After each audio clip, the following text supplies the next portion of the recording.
سرگرمیوں کے لیے گراؤنڈز لازمی ضرورت ہے اور ملک کے بیشتر علاقوں میں کھلاڑیوں کو گراؤنڈز کی کمی کا سامنا ہے، جس کی وجہ سے ایک طرف تو ٹیلنٹ ضائع ہوتا ہے اور دوسری طرف گراؤنڈز نہ ہونے کے باعث کھلاڑی پارکوں اور سڑکوں پر کھیل کر اپنا وقت گزارتے ہیں۔ دنیا پور میں اسپورٹس کمپلیکس کی تعمیر تاخیر کا شکار ہے اور اس کی تفصیلات کے لیے دیکھتے ہیں راؤ عمر جاوید کی رپورٹ۔ تحصیل ہیڈ کوارٹر شہر دنیا پور میں نوجوانوں کے لیے کھیلوں کی سہولیات کا فقدان ہے، جس کی وجہ سے نوجوان کھلاڑی ناہموار میدانوں میں بے سر و سامانی کی حالت میں کھیلنے پر مجبور ہیں۔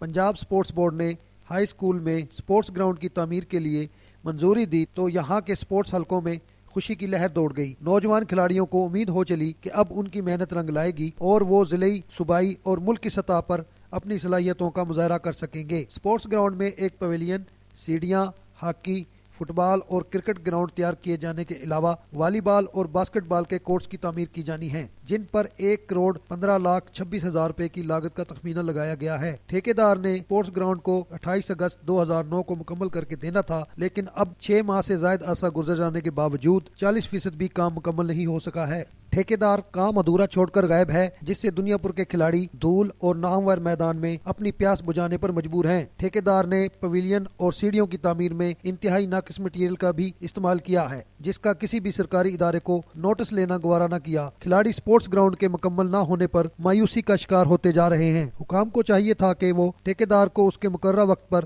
گراؤنڈ کی تعمیر مکمل کرواتے، لیکن اب بھی اگر متعلقہ حکام اس بات کا احساس کریں کہ اسپورٹس گراؤنڈ پر جتنا کام ہو چکا ہے اسے مزید آگے بڑھانے کے اقدامات کرنا ضروری ہے، ورنہ جتنا سرمایہ اس کی تعمیر پر خرچ ہو چکا ہے اس کے ضائع ہونے کا اندیشہ موجود ہے۔ دنیا پور کے شہریوں اور کھلاڑیوں کو تفریح اور کھیلوں کی سہولیات کی فراہمی حکومت کی ذمہ داری ہے۔ کیمرہ مین ندیم بھٹی کے ساتھ راؤ عمر جاوید، دنیا نیوز، دنیا پور۔ ناظرین، چھانگا مانگا جنگلات پر مشتمل ملک کا اہم ترین علاقہ ہے۔ جنگلی حیات کی بقا اور ماحولیاتی آلودگی میں کمی میں اس علاقے کا اہم کردار ہے۔ چھانگا مانگا کا فارسٹ ریسٹ ہاؤس بھی اپنی مثال آپ ہے۔ تفصیلات کے لیے دیکھتے ہیں یہ رپورٹ۔ میں اس وقت موجود ہوں چھانگا مانگا TDCP ریسٹ ہاؤس میں۔ چھانگا مانگا جنگل کے اندر چونیا روڈ پر واقع فارسٹ ریسٹ ہاؤس کے اطراف اونچے درختوں نے اسے جاذب نظر بنا رکھا ہے۔ ریسٹ ہاؤس کی انتہائی شاندار عمارت کے اطراف گراسی پلاٹس ہیں جہاں سیاح بیٹھتے ہیں۔ اس میں خوبصورت وسیع و عریض لان ہے جہاں محکمہ جنگلات نے مہمانوں کے بیٹھنے کے لیے چھتریاں لگا رکھی ہیں۔ یہاں آ کر لوگ قدرت کے حسین نظاروں سے لطف اندوز ہوتے ہیں۔ ریسٹ ہاؤس کو جانے والے راستے کو گھنے درختوں نے دل فریب بنا رکھا ہے۔ اس ریسٹ ہاؤس کے گراسی پلاٹ پر اکثر اوقات حکومتی وزراء، NGOs اور سماجی تنظیمیں پریس کانفرنسیں اور میوزیکل پروگرام کی تقریبات منعقد کرتی ہیں۔ ریسٹ ہاؤس کی 2 منزلہ خوبصورت عمارت جو ابتدائی طور پر 1985 میں اس وقت کے گورنر ملک امیر محمد خان نے تعمیر کروائی تھی، یہ 8 خوبصورت کشادہ ایئر کنڈیشنڈ کمروں، ڈرائنگ روم اور ڈائننگ ہال پر مشتمل ہے۔ یہاں پر وائلڈ لائف نے پیکاک سیل پوائنٹ قائم کیا ہوا ہے۔ موروں کے پنجروں نے ریسٹ ہاؤس کی خوبصورتی کو 4 چاند لگا رکھے ہیں۔ یہاں پر موسم بہار میں کھلنے والے پھول آنے والے سیاحوں کو اپنی طرف متوجہ کرتے ہیں۔ کیمرہ مین محمد شفیق کے ساتھ رانا فضل رسول، دنیا نیوز، چھانگا مانگا۔ اور ناظرین، صوبہ پنجاب کے بعد اب آپ کو لیے چلیں گے مرغزاروں کی سرزمین یعنی گلگت بلتستان۔ ناظرین، صحت مند سرگرمیوں کے ذریعے طلباء و طالبات کی صلاحیتوں کو مزید اجاگر کرنے میں مدد ملتی ہے۔ اسی حوالے سے ڈگری کالج فار ویمن میں اسپورٹس ویک منایا گیا۔ تفصیلات کے لیے دیکھتے ہیں خالد حسین کی رپورٹ۔ ملک بھر کی طرح گلگت بلتستان کی خواتین میں ٹیلنٹ کی کوئی کمی نہیں۔ تعلیم کے ساتھ ساتھ خواتین کھیلوں کے میدان میں بھی کسی سے پیچھے نہیں۔ اس طرح کے کھیلوں کے انعقاد سے خواتین کے ذہنی نشوونما کے ساتھ ساتھ ان کی صلاحیتوں کو اجاگر کرنا ہے۔ FG ڈگری کالج گلگت میں اسپورٹس ویک کے موقع پر کالج کے طالبات کے درمیان مختلف کھیلوں کے مقابلے منعقد ہوئے، جس میں volleyball, cricket, tennis, badminton, table tennis اور رسہ کشی اور دیگر کھیلوں کا انعقاد کیا گیا۔ کالج کے طلبات کو بہتر کارکردگی پیش کرنے پر مہمان خصوصی کالج کی پرنسپل عظمیٰ ہارون نے انعامات اور شیلڈ دیے۔ کرکٹ اور ٹورنامنٹ میں پری میڈیکل پارٹ 1 نے BA پارٹ 2 کو دلچسپ مقابلے کے بعد شکست دی۔ اس سے پہلے پری میڈیکل پارٹ 1 نے پری انجینئرنگ پارٹ 2 کو فائنل کے لیے کوالیفائی کیا تھا اور BA پارٹ 2 نے FA پارٹ 2 کو شکست دے کر فائنل میں اپنے لیے جگہ بنایا تھا۔ والی بال ٹورنامنٹ میں BSc پارٹ 2 کی ٹیم نے BA پارٹ 1 کی ٹیم کو سنسنی خیز مقابلے کے بعد شکست سے دوچار کیا۔ BSc کی ٹیم نے سیمی فائنل میں FA پارٹ 1 کو بری طرح شکست دی۔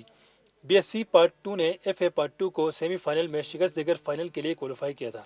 ٹیبل ٹینس میں FA پارٹ 1 کی سعدیہ اور ثانیہ نے BA پارٹ 1 کی شمیلہ اور ہما کو دلچسپ مقابلے کے بعد شکست دی۔ تقریب کے آخر میں تقسیم انعامات اور اسناد کے بعد کالج کی پرنسپل عظمیٰ ہارون نے خطاب کرتے ہوئے کہا کہ گلگت بلتستان میں کھیلوں کے انعقاد سے خواتین بھی مردوں کی طرح معاشرے کی تعمیر ترقی میں اپنا کردار ادا کر سکیں گی۔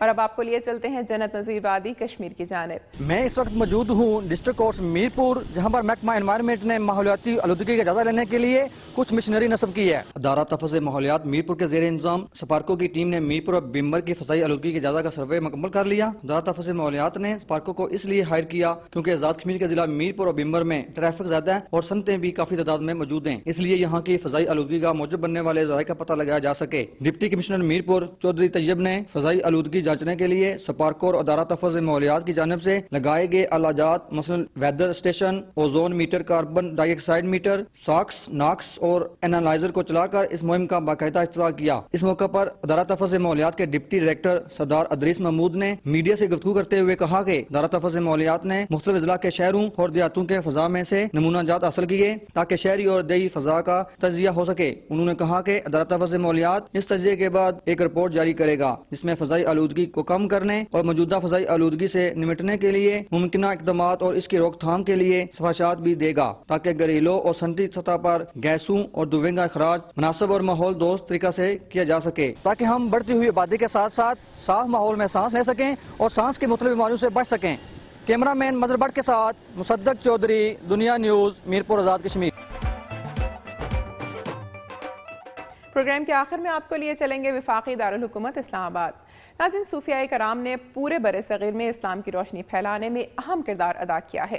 بابا بلے شاہ ہوں یا بابو لال حسین، شاہ لطیف ہوں یا سچل سرمست، سب نے اپنے صوفیانہ کلام کے ذریعے اسلام کی قدروں کو معاشرے میں روشناس کرایا اور جہالت کے اندھیروں کو علم کی روشنی سے منور کیا۔ انہی صوفیاء کرام کے کلام پر مبنی ایک محفل کا انعقاد اسلام آباد میں کیا گیا۔ تفصیلات جانیں گے قدسیہ منظور سے۔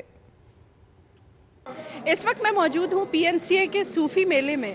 Pakistan national council of the arts وزارت ثقافت کے زیر اہتمام صوفیانہ موسیقی کے اس میلے میں ملک بھر سے معروف گلوکاروں نے شرکت کی۔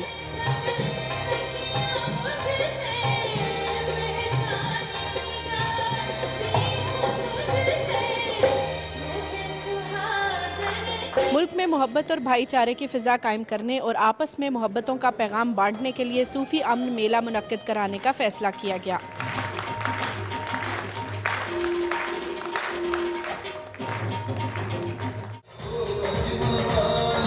پاکستان قدیم ثقافتی ورثے کا امین ہے اور PNCA اپنے ورثے کے تحفظ اور بیرون ملک پاکستان کے مثبت تشخص کو اجاگر کرنے کی کوششیں کر رہا ہے۔ آج کی صوفیانہ محفل موسیقی اسی سلسلے کی ایک کڑی ہے۔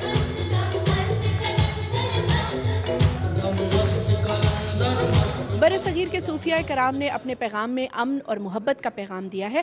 یہ فنکار ان کے کلام کو عام لوگوں تک پہنچانے کے لیے اہم کردار ادا کرتے ہیں۔ کیمرہ مین محمد جاوید کے ساتھ سعدیہ عباسی، دنیا نیوز، اسلام آباد۔